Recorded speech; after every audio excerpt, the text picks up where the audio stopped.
Greetings and salutations, ladies and gentlemen.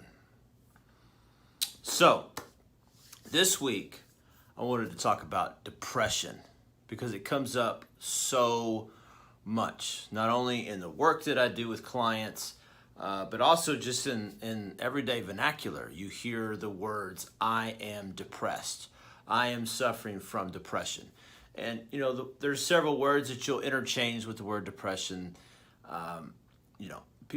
People are really struggling with this. I mean, this is a huge epidemic of places. And I come from a point of compassion with depression because for 15 years, I was on antidepressants. I took them daily, every single day of my life from the time I was 20 years old to the time I was 35.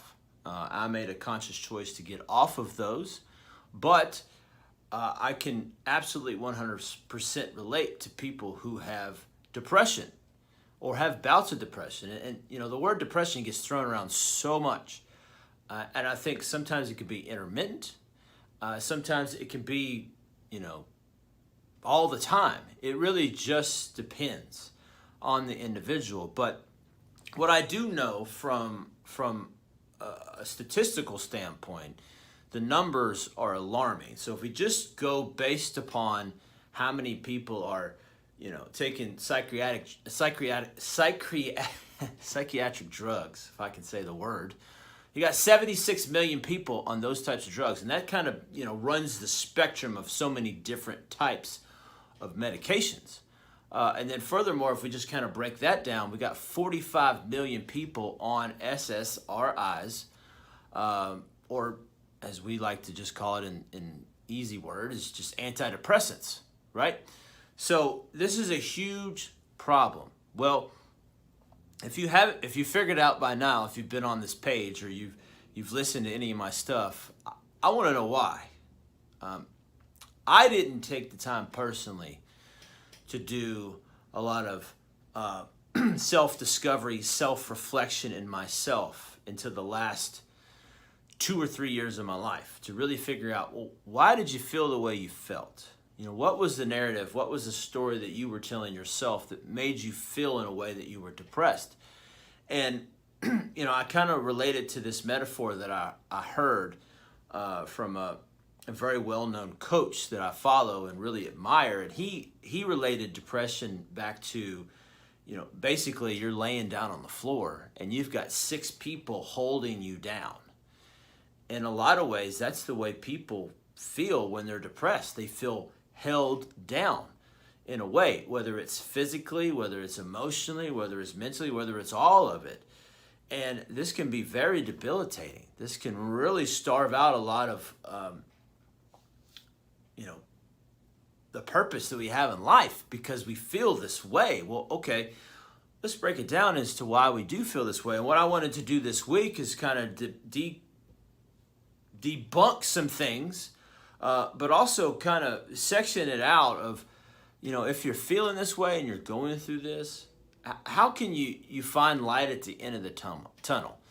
How can you recognize some self-awareness in yourself to be able to understand the way that you feel? Because if you understand it, you have more of a chance to be able to do something about it. And where I come as a coach, when I come as a practitioner, and what I do in my work with clients is really be able to try to look at things through a different lens. Because when we look at things from a lens of depression, what we didn't do right, or if we did something wrong, or something was insufficient, we come from a place of lack or inadequacy, or today shouldn't be the way that it is. If we come from that lens, we're automatically hampering and hamstringing ourselves as it relates to where we are in the place of life, and not coming from a place of love and abundance, but coming from a state of fear and scarcity.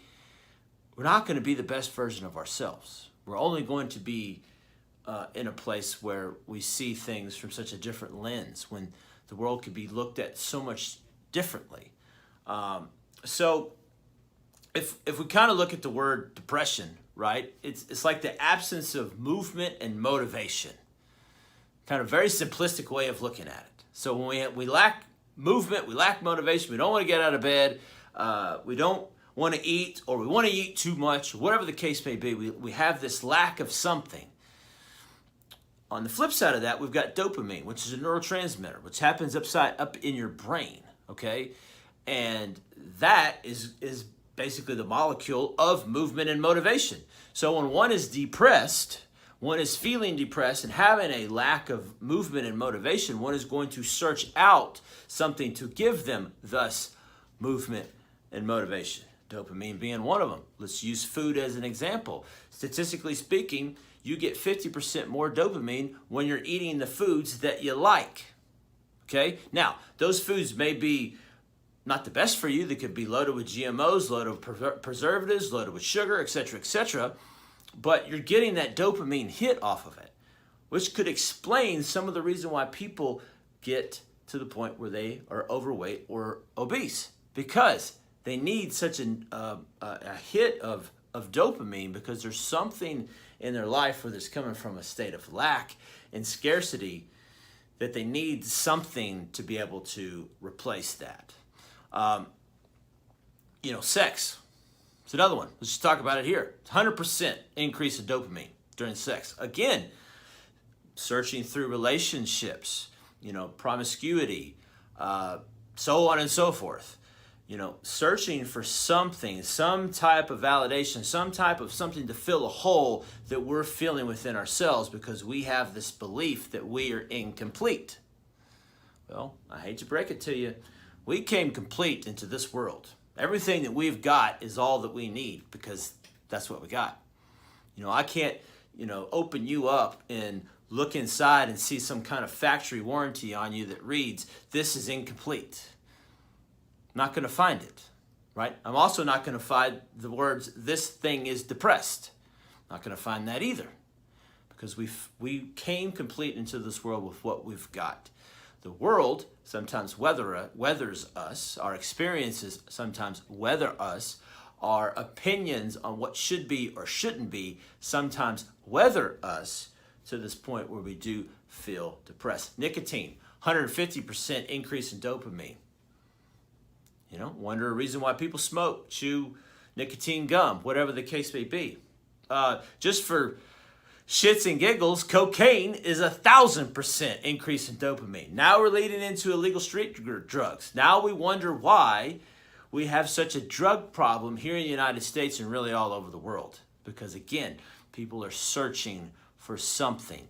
They are missing out on the movement and the motivation, and thus choosing to go towards something to replace that ultimately ends up harming us if it's used incorrectly.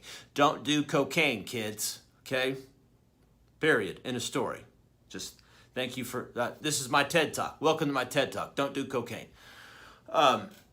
Don't smoke either. It's not good for you.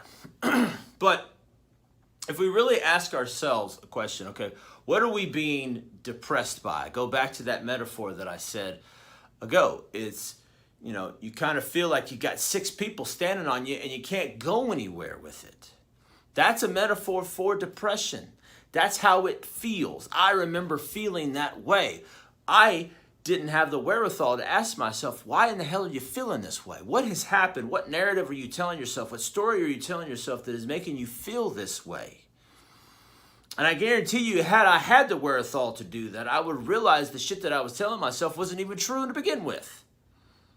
And that's where I come as a coach, to be able to see things through a different lens. My job is not to heal people. My job is not to problem solve people. My job is to ask questions so that people heal themselves.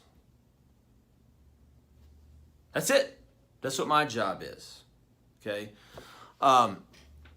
It really falls down into 2 constraints, and I'm going to go through each one of these in a different video as we move along through this week. Number 1 is depression is a virtue of experience.